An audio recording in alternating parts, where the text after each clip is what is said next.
man, wealth is not the end all be all. It's just it's just a little piece of the puzzle. And of course it helps, like, there's a level of resource that if it's available to you, it helps you be more free, but it's not the end all be all. You're listening to the Real Returns podcast, where we learn how real investments can make a real impact. Join your hosts, Andrew and Dan, as they share stories and interview business leaders on how real estate and other forms of investment can create meaningful change for individuals and communities around the world. All right, and welcome back to another episode of the Real Returns podcast, and this is our Season 5 recap. I am Andrew Reichert, your host. I'm here with my co-host, Dan Croce. Dan, how are you today? I'm doing well, Andrew. I'm really excited for the Christmas season to be upon us. This evening, I'm going out with my family and picking out our Christmas tree. It's a fun family tradition. You get a real one? We do. And then we come back and we do like an appetizer. We just do like finger food appetizers while we, decorate the tree. I'm excited about that. We have these little bacon wrapped like little trees that we do. You know what they call like a bacon wrapped Christmas tree? No. A porcupine. Porcupine. I love that. Did you come up with that? No. Thank you, ChatGPT, for that very not funny joke. Anyway, doing well, excited about Christmas time. So love it. Awesome. Well, we are going to jump right into our season recap. This is definitely my favorite episode of each season, where we get to talk about the guests that we had this past season. And Dan, as I was looking over this, I was just blown away by the diversity of guests that we had this past season. We've got folks from venture capital, from real estate, from wealth management, from nonprofit. There's only one person this entire season that actually does what we do. So I was kind of blown away by that. Yeah, it's Dennis' podcast is an incredible privilege to get to speak to these people who are out there doing amazing things in the world. And frankly, I think we learn, more than anybody just getting to talk to them and be inspired by them. So yeah, what a cool season and a great roster of guests that we got to have. Yeah, well said. It really is a privilege. So episode 1, we had Paul Moore, and Paul told his personal story where at one point he was in a really bad financial place. And he told his family, he said, "Hey, look, family, we're in a bad place." And they decided that they were going to give their way out of their problem. And I was just blown away by that. And you fast forward, to where he is today with Wellings Capital, doing amazing work, investing in amazing companies, and also just giving. Even today, it's in his DNA of helping to combat sex trafficking and all kinds of horrific things around the world. So I was just really inspired by that chat. Yeah, Paul was definitely just someone that was so easy to learn from. Yeah, he's been around the block and he's lived so many interesting stories. And so, the thing that sticks out to me most is honestly just his reflection on the roller coaster and his ability to be in the roller coaster. And like, while he was, having those really low moments, like his transparency and authenticity in those low moments and not trying to mask just how hard things can be. Right. For those of us that are in the real estate business, we know there's highs and lows and they're tough days. And so it's just inspiring for me to interact with someone who's lived those tough days and can own that and is on the other side of it, but knows what it's like to kind of have those moments in the trenches and reflect on it authentically. Yeah. And it gives us hope when we're in the trenches. And remember, hey, there is another side. For sure. I was just talking about the Stockdale paradox this past week, which is confronting the brutal facts, but also having unwavering hope for the future. And I think he modeled that perfectly. Yeah, I love that. And I agree. That is what I think of when I think of our conversation with Paul. Yeah, great. So Mike Cardamone was next, and transitioning to the venture capital world, what they do is they invest in early stage companies and particularly focus on diversity. Now, Dan, you came out of the VC world yourself. So was this like having PTSD, interviewing with Mike, or what was your experience of it? Well, I tell you what, and thinking about the conversation with Mike, I mean, one of the things that is really neat and honestly very unique about the venture capital investment model is how immediately and directly impactful it can be, especially when you're trying to support founders who might be under-resourced or otherwise kind of overlooked. So the ability to kind of move the needle for diversity in our society as a venture capitalists in particular, like it's not to say it's easy. Like it's not easy to do anything well, especially to generate great returns. But what an opportunity that those people have because they're mandated to take risks.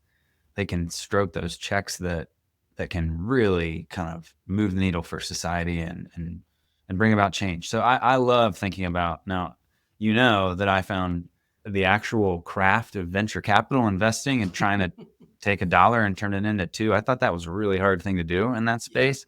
So I'm, inspired by people that can do it well. I'm not one of them, but yeah, I love Mike's vision for, taking that $1 and not only turning it into $2, but enhancing diversity and changing the world. Yeah. Well, you're 100% right. It is an industry where you can have such direct impact. And one of the things that I loved about his approach is they really focus on KPIs. So they're taking a quantitative approach and a measurable approach to improving diversity and to investing in founders and to creating jobs. If you think about it, that's what fuels economies, is creating jobs. And the venture capital world is uniquely positioned to do that. So I really loved to chat with him about that. Yep. Awesome. Dave Wolcott was our third episode. Now, I know Dave through Strategic Coach. He and I are in the same coaching program. And he was talking about creating freedom of money, freedom of purpose, freedom of time, freedom of relationships, which are things that Dan Sullivan talks about, who created Strategic Coach. And he also wrote the foreword to the book that is coming out. Actually, will have just come out when this airs, called Priorities on Purpose. And I just really was impressed by how he thought holistically about not just as a wealth manager, not just thinking about money, but thinking about, hey, what does money get you? It might get you those freedoms, and what are the things that you actually care about when leaving a legacy? Yeah. Yeah. I love that. I mean, to be honest, this is one where I like talking shop. And so, Dave's perspective was when he thought about returns, he talked about the 3-prong approach to generating awesome returns being passive income, appreciation, and tax efficiency. And when I think about our business at Burgo and what we try to do for investors, that's like squarely it, spot on. So, but, of course that there's a why behind all of that. And the why is freedom. And the why is, trying to enable people to be the best version of themselves so that they're not thinking about money all day, every day. They're out there doing other things. So, but yeah, I mean, I know that's a world that the strategic coach world is one that you're really well connected to. So I don't know, what was your take on the time with Dave? Yeah, I totally agree with you. Definitely felt reassuring in terms of the business that we do. I mean, we generate returns those 3 ways. And also just thinking about, like I said, kind of the more nuanced version of what is wealth. At the end of the day, money is just a tool, right? It's what do you do with the tool that matters. And I think he really took a little bit of a long-term approach to saying, hey, how are you thinking about legacy and freedom and things like that? Yeah. Yeah, I love that. And it is a tool. It's an incredible tool. And we get to, through the podcast and through our work, we get to rub shoulders with people who have been very successful. And we hear from them frequently that very message that, like, man, wealth is not the end all be all. It's just a little piece of the puzzle. And of course it helps, there's a level of resource that if it's available to you, it helps you be more free, but it's not the end all be all. And it's, certainly helpful to have people like Dave offering that perspective. Yeah, for sure. Love it. Well, episode 4 was Zane Jeffer. And what was cool about Zane is we kind of caught him right after he sold a business for $780 million. So, basically 3/4 of a unicorn. And you just don't get to talk to that many people who have done that. There aren't that many people who have done that. And what I loved about him is he now invests in both businesses and real estate. But he said he takes a schizophrenic approach to that. He's like, when I'm investing in VC, I'm investing in the jockey. And when I'm investing in real estate, it's just totally numbers and analytical and data driven. And I just thought that was interesting. To your point, just comparing the 2 worlds. He's like, when I invest in VC, I could care less what they say about their financial projections. All I know is that they're wrong. And it's like the total opposite in our business. So I don't know. What did you think of that? Yeah, it resonated with me a lot. When I was in the VC space, one of the kind of buzz phrases was problem, founder, fit. So what is the problem that someone's trying to solve, and who is this person, and what is their passion for that problem? Because often that persistence of passion is what makes a company push through those hard days. It was interesting for me to see, just interacting with Zane and his personality. Like, he's an entrepreneur and a founder, and it was interesting seeing him still be an entrepreneur and a founder, but as an investor, not being an operator anymore, but still kind of taking that intense approach to decision making. And he struck me as a disciplined person who had a lot of passion. And even though the passion was not taking the form of running a company anymore, it was not taking the form of investing, it was still coming through very clearly. I very much agree with his approach. I would say, because we're in the business of real estate investing, when I invest in other real estate outside of the stuff that we do, I take a pretty person-driven approach as well, because I know from being inside that, like, the people that try and make the returns, they matter. And so I place a very high level of emphasis on just trust and, getting to know the people that are trying to make the real estate investment work, because just as in VC, it takes, I think, really disciplined and consistent people to make good returns in real estate, which hopefully we become disciplined, consistent, controlled. Right. But yeah, I don't know. That was my take on Zane. Yeah, I love it. And I totally agree. I had the same thought. I think it's kind of like not a either or, but a both end. In real estate investing, you really want both. You put a lot of trust in the people. And then I think also, like, the people are the folks who are making the underwriting models, and, they're the ones who are doing the data-driven approach. So you can hopefully get both in the real estate world. Whereas in the VC world, it's hard to get both. Yeah. Right. Like, you kind of have to bet on the jockey. Yeah. The numbers are wrong. That's right. Yeah.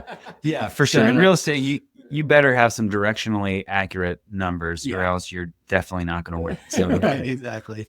Cool. I love it. You used the word intense to talk about Zane, and it just reminded me of the guys like doing jujitsu and getting like choked out by other people. Like, how many people do you know sold it as a 7 or 8 million, and they're like getting choked out on the weekend? I just thought that was so funny. He and I, after we recorded this session, he and I talked about blood work and longevity and health and fitness until our time ran out. Yeah. And I thought that was fascinating. Yeah. So our next guest, Evan Feinberg, is actually a friend of yours who has been really a key executive at a local foundation called Stand Together. And what I thought was really interesting about that, I don't know, was that the first time we had a nonprofit guest? Good question. I cannot think of another off the top of my head. So it might have been. Yeah. So what an opportunity to talk about. It's funny because I think when a lot of people think about impact investing, it has this like nonprofit feel to it. It's like, wait a minute, are you guys also trying to generate good returns, or are you like a social organization? And we've always been trying to bridge the gap of it. It's not an either or, it's a both. But it was cool to have a nonprofit person on and like to talk about, okay, well, your job is actually to like create social good. So what did you think of that? Yeah, I tell you what. So, I mean, I have the privilege of knowing Evan personally, and for a while, I've found his career choice to be a little bit interesting, because sometimes I think we incorrectly associate like people who are in the nonprofit space with mediocrity or just a lack of drive or whatever. And sure, I mean, sometimes, I don't know. Don't get me wrong. Like, I love nonprofits, but I think there can be a stigma around them. And Evan is one of the most driven, passionate people that I know, like on planet Earth. I put him way, way, way high up there in terms of his drive.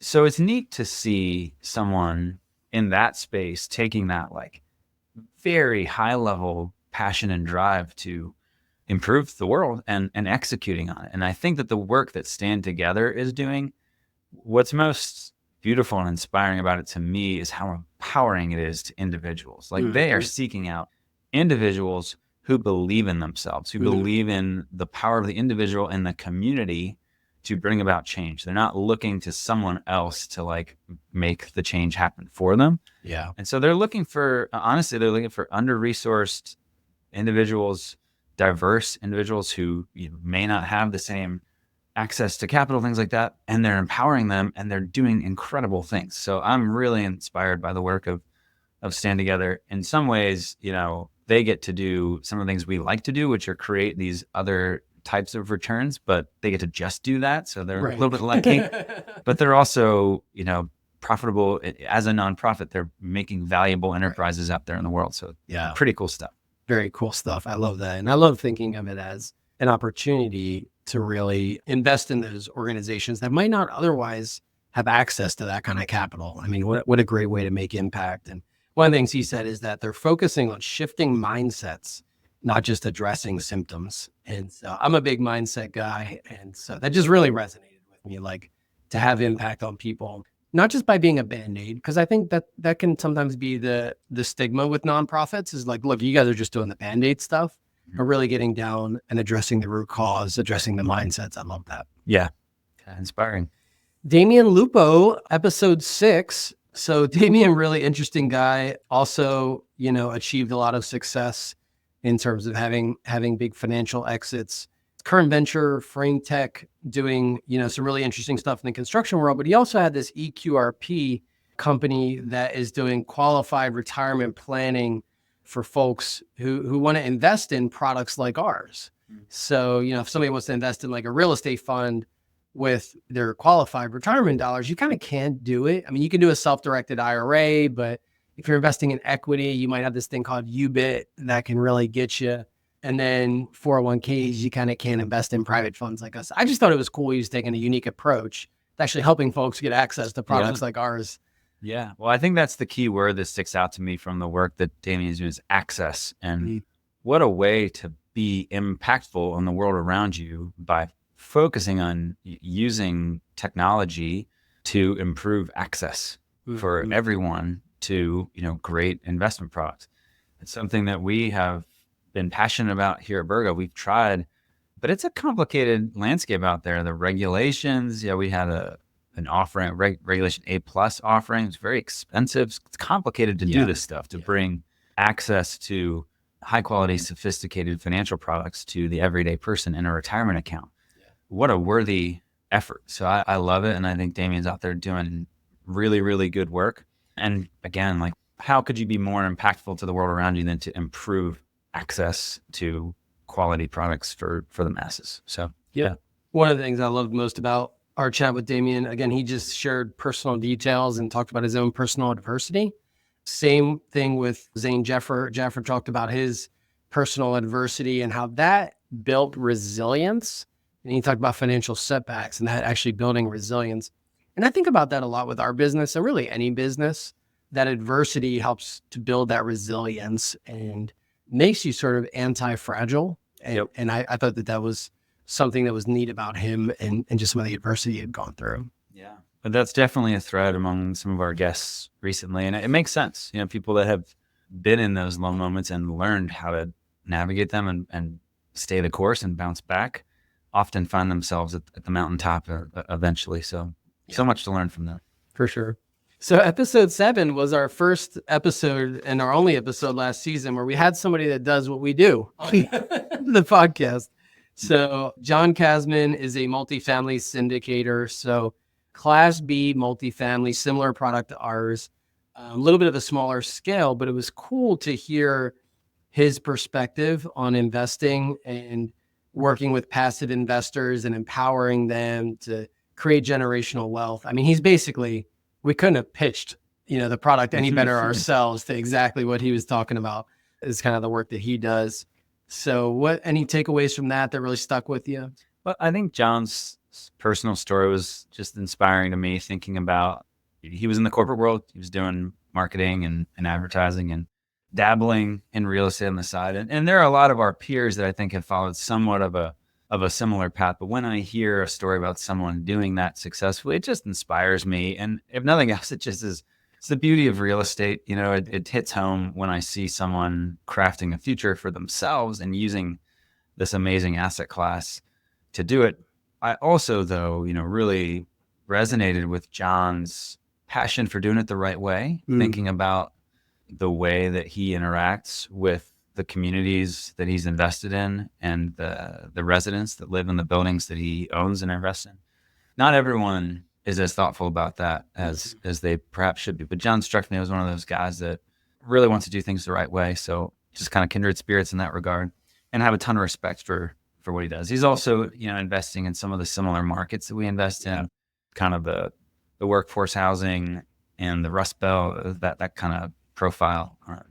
Definitely resonates with our DNA. Yeah, for sure. It was cool to see somebody with similar DNA, speaks our language. It's just easy conversation. Like, some of these other guests, I'm like trying to think the way that they think. And I'm like, am I that dumb? Like, you just said a lot of words that I don't understand. Right. But it was just an easy conversation. He spoke our language. For sure. Yep. So cool. And then last but not least, we got to do an in-person episode with a local guest, Kirk Batula, here at Innovation Works here in Pittsburgh. That was really cool because the work that he's doing is impacting our exact region. I mean, impacting the city we live in, the place where we're raising our kids. So it's just kind of fun to see an in-person guest be on the show and talk about the impact that they're having right here in the region in Pittsburgh. For sure. Yeah. I really enjoyed that conversation with Kirk. I don't know if he's listens to this season recap, but I may be crushing on Kirk a little bit. He's doing some really cool things out pretty there. Awesome. One of the things that stuck out to me, I mean, he talks about, there's so many directions he went with our conversation, but thinking about the impact to our economy, the state of the Commonwealth of Pennsylvania is the main capital source behind the organization Innovation Works, and it's creating real jobs and tax revenue for the state, for the Commonwealth. So just neat to see it working. He's another nonprofit guest, and it's interesting seeing him in a nonprofit seat when he's had such a successful career as an entrepreneur, CEO, driving outcomes. One of the things that I just found really interesting to think about was his very long-term perspective on creating businesses. He kind of has this mantra that everyone should start a business. It's for everyone. It's a good thing to do in the world.